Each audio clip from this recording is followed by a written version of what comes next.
Now the Lord spoke to Moses and Aaron in the land of Egypt, saying, This month shall be your beginning of months.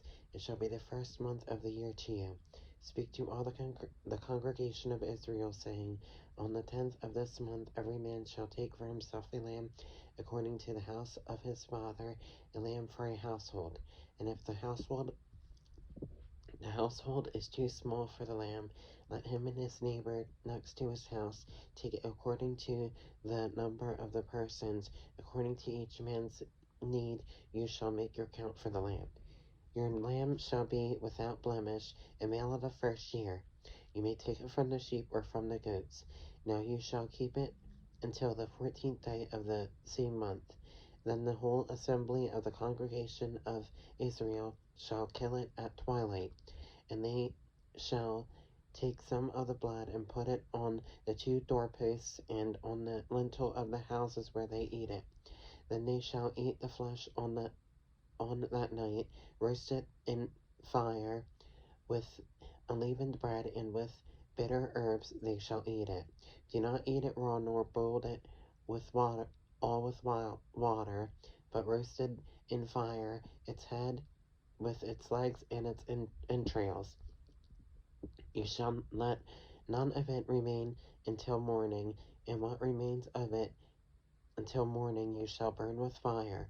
And thus you shall eat it with a belt on your waist, your sandals on your feet, and your staff in your hand. So you shall eat it in haste. It is the Lord's Passover.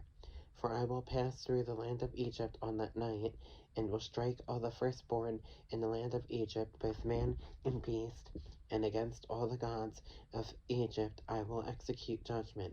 I am the Lord. Now the blood shall be a sign for you on the houses where you are, and when I see the blood, I will pass over you, and the plague shall not be on you to destroy you when I strike the land of Egypt. So this day shall be to you a memorial, and you shall keep it as a feast to the Lord throughout your generations. You shall keep it as a feast by an everlasting ordinance. 7 days you shall eat unleavened bread. On the first day you shall remove leaven from your houses, for whoever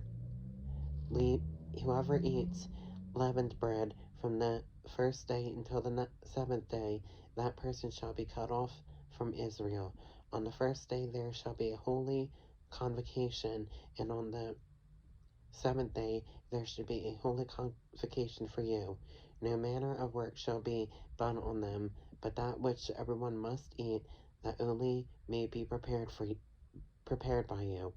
So you shall observe the feast of unleavened bread, for on the same day I will have brought your armies out of the land of Egypt. Therefore you shall observe this day throughout your generations as an everlasting ordinance. In the first month, on the 14th day of the month at evening, you shall eat unleavened bread until the 21st day of the month at evening. For 7 days no leaven shall be found in your houses, since whoever eats what is leavened, that same person shall be cut off from the congregation of Israel, whether he is a stranger or a native of the land. You shall eat nothing leavened. In all your dwellings you shall eat unleavened bread.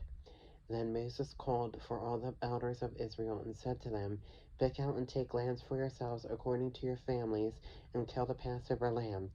And you shall take a bunch of hyssop, dip it in the blood that is in the basin, and strike the lintel and the two doorposts with the blood that is in the basin. And none of you shall go out of the door of his house until morning. For the Lord will pass through to strike the Egyptians, and when he sees the blood on the lintel and on the two doorposts, the Lord will pass over the door and not allow the destroyer to come into your houses to strike you. And you shall observe this thing as an ordinance for you and your sons forever. It will come to pass when you come to the land which the Lord will give you, just as he promised, that you shall keep this service.